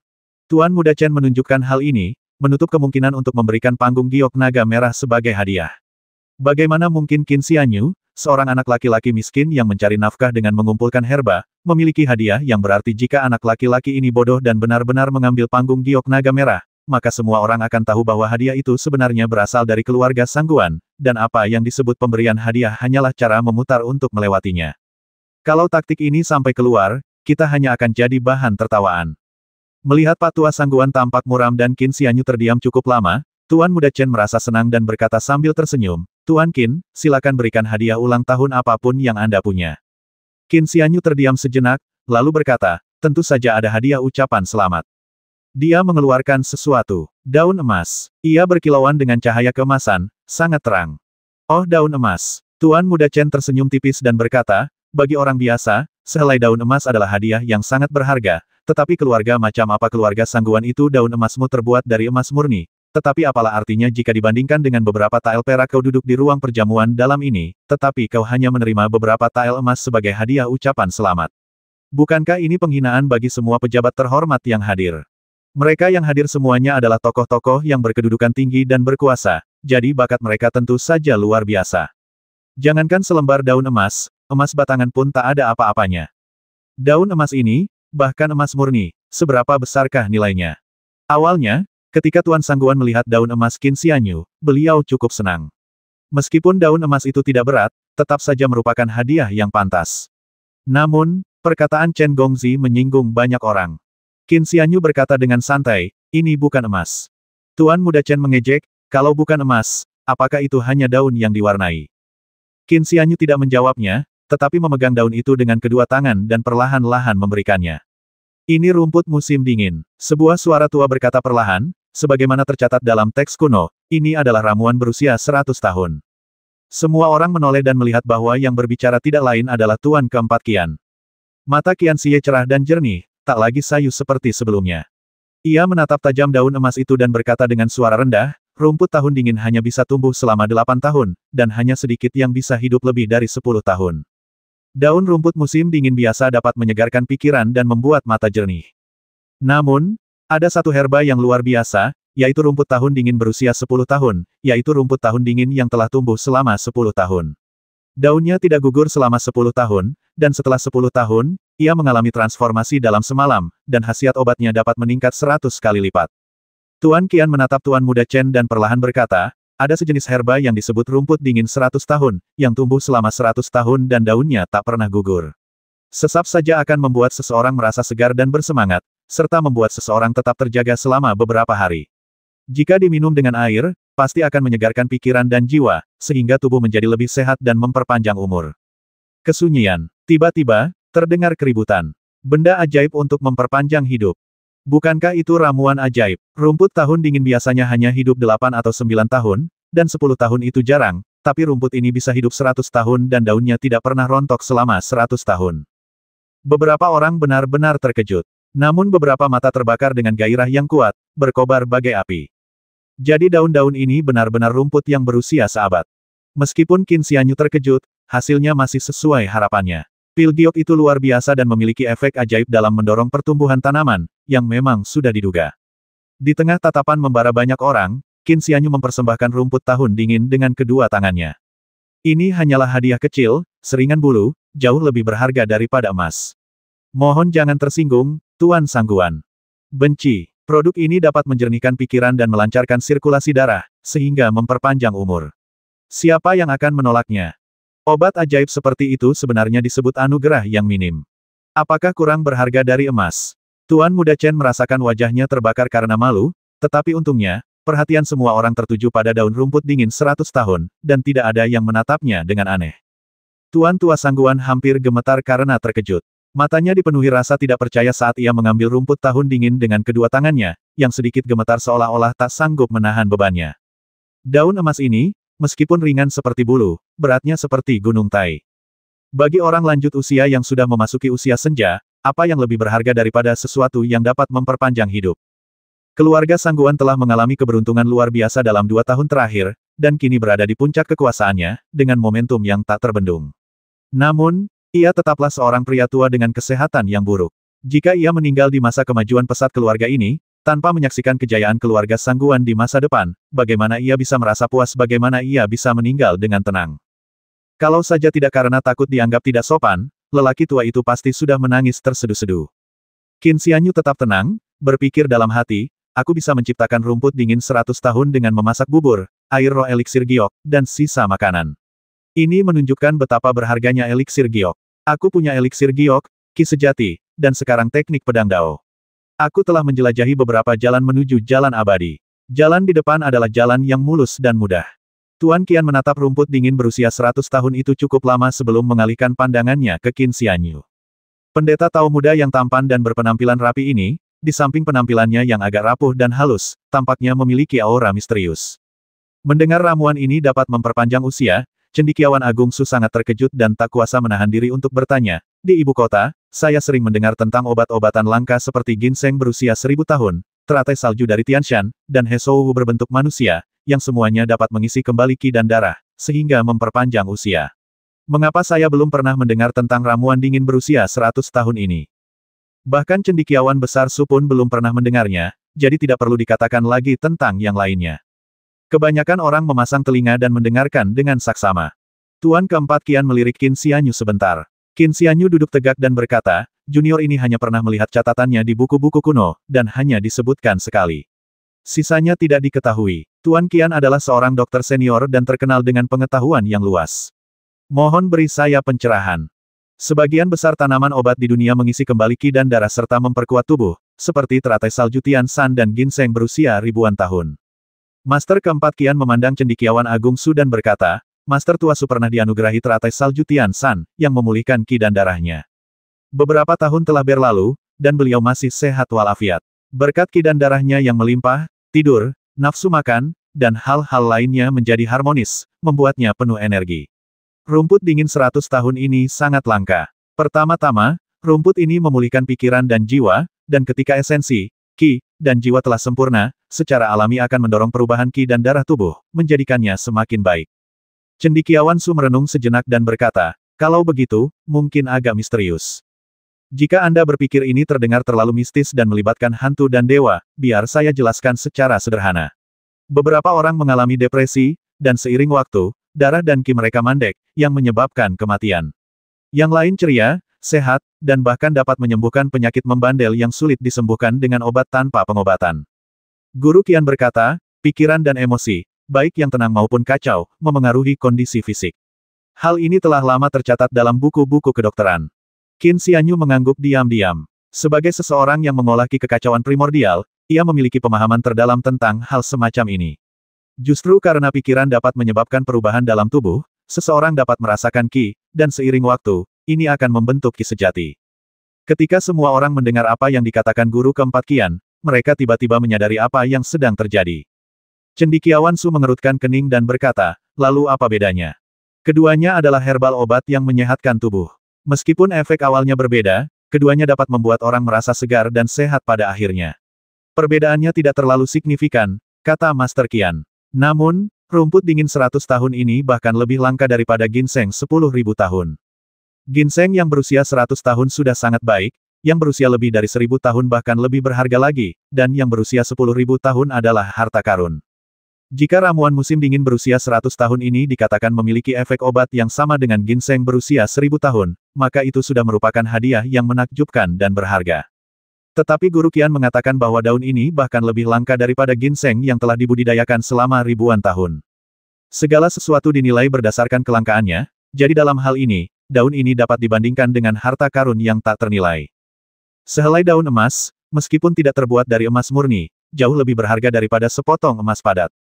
Tuan keempat Qian menatap Qin Xianyu dalam-dalam dan berkata perlahan, istana ini penuh dengan harta karun langka dan obat-obatan berharga, seperti ginseng, teratai salju, dan he shou. Meskipun langka, bukan berarti tidak pernah terdengar. Tapi rumput dingin 100 tahun adalah sesuatu yang belum pernah kulihat sebelumnya. Rumput biasa yang tumbuh di cuaca dingin tidak hidup lebih dari 10 tahun. Rumput dingin 100 tahun telah hidup selama 100 tahun. Yang lebih luar biasa lagi adalah daunnya mampu bertahan selama 100 tahun tanpa dipetik. Pengawetan jangka panjang ini memungkinkan khasiat obatnya terakumulasi, yang pada akhirnya mengarah pada transformasi. Qin Xianyu diam-diam terkejut. Ia tak pernah menyangka bahwa sepetak rumput tahun dingin miliknya bukan hanya rumput tahun dingin 100 tahun yang asli, tetapi juga sangat berharga, bahkan lebih menakjubkan daripada ginseng 10.000 tahun, teratai salju Tianshan, dan he shou, yang hanya tercatat dalam buku-buku kedokteran. Ia berpikir, sayang sekali. Kalau bukan karena campur tangan Tuan Muda Chen ini, aku hanya akan memberikan panggung giok naga merah. Meskipun aku menyimpan panggung giok naga merah, dia memberiku rumput dingin 100 tahun yang sangat berharga ini. Namun, mengetahui manfaat luar biasa dari daun ini, orang bisa membayangkan betapa luar biasanya pil giokku. Efek pil giok sudah sangat luar biasa. Baru-baru ini saya mencoba metode latihan pedang untuk pemula yang tercatat dalam buku penjelasan Dao pedang itu, dan hasilnya juga luar biasa. Saya penasaran, pedang Dao macam apa yang tercatat di kertas emas tersembunyi di buku penjelasan Dao pedang itu. Qin Xianyu berpikir dalam hati, tetapi tatapan orang lain telah berubah total. Mereka yang mampu memasuki aula dalam adalah para saudagar kaya, pejabat, orang-orang ternama, atau orang-orang yang memiliki prestasi luar biasa dalam suatu bidang tertentu. Orang-orang ini semua arogan dan sombong. Meskipun pendeta muda Tao Qin Xianyu cukup mengejutkan mereka, hal itu tidak lebih mengejutkan daripada sepetak rumput dingin berusia ratusan tahun ini. Hal itu tidak pernah terlihat, bahkan di istana kekaisaran, bahkan oleh kaisar sendiri. Namun Qin Xianyu, pemuda ini, dapat menerimanya begitu saja sebagai hadiah ucapan selamat. Betapa hebatnya keberanian itu. Banyak tatapan mata di aula dalam tidak lagi merendahkan, melainkan seolah menatap seseorang dengan status serupa, bahkan dengan sedikit rasa kagum. Wajah Tuan Muda Chen sangat muram. Beberapa orang menatapnya dengan aneh, tetapi mengingat keluarga Chen adalah keluarga yang sudah berusia seabad, mereka tidak ingin menertawakannya atau bahkan menunjukkan keheranan apapun saat itu juga, jadi mereka semua berpura-pura tidak tahu. Setelah penghormatan yang hening ini, makanan dan anggur akhirnya disajikan. Jari telunjuk Qin Xianyu berkedut. Tepat pada saat itu, Tuan Muda Chen berdiri lagi. Leluhur Dao di atas, pikir Qin Xianyu dalam hati, diam-diam kesal, dengan pesta yang begitu mewah, tidak bisakah Taois yang rendah hati ini menikmatinya dengan benar. Qin Xianyu mungkin satu-satunya yang hadir yang berpikir seperti ini. Semua orang berasal dari keluarga kaya dan tidak pernah kekurangan makanan dan minuman yang kaya. Ada beberapa orang yang bosan menyantap hidangan dan minuman ini. Tuan Muda Chen berdiri, menangkupkan kedua tangannya untuk memberi salam kepada semua orang, dan memperlihatkan sikap sebagai tuan rumah sejati. Semua orang berhenti. Qin Xianyu tidak tahu bagaimana cara mengambil makanan, jadi dia menghela napas dan meletakkan sumpit yang baru saja dipegangnya. Tepat pada saat itu, Tuan Muda Chen berkata, keluarga Sangguan memiliki seorang wanita muda yang cantik, baru berusia 17 tahun, yang saya kagumi dan sering saya pikirkan. Hari ini, di hari ulang tahun ini, saya ingin menambahkan satu lagi momen bahagia dan melamar keluarga Sangguan. Mendengar itu semua orang terkejut, lalu bertukar pandang dengan orang-orang di sekitar mereka, wajah mereka menampakkan ketidakpercayaan. Cendekiawan besar Su dan guru keempat Qian saling bertukar pandang. Tuan Qian mencibir dalam hati, berpikir dalam hati, jadi itu yang mereka rencanakan. Kilatan dingin melintas di mata Su Daxi, diikuti oleh perenungan mendalam. Mendengar ini, Qin Xianyu mengambil sumpitnya, menggigit hidangan itu, dan merasa hidangan itu lezat dan menarik, jauh lebih unggul daripada keterampilan memasaknya yang minim. Mengenai lamaran pernikahan Tuan Muda Chen, meskipun agak tak terduga, itu tidak sepenuhnya mengejutkan.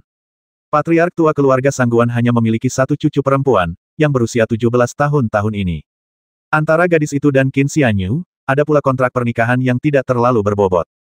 Pada titik ini, Qin Xianyu akhirnya mulai memahami kegunaannya. Suasana perjamuan kembali hening. Semua mata tertuju pada Tuan Tua Sangguan, menunggu jawabannya. Tapi pandangan Tuan Tua Sangguan tertuju pada Qin Xianyu. Jadi semua orang mengikuti pandangan Tuan Tua Sangguan dan menatap Qin Xianyu. Sekali lagi, perhatian kita tertuju pada pendeta Tao muda. Hampir semua orang dengan cermat mengamati pendeta Tao muda yang tampak tampan dan tenang ini. 40.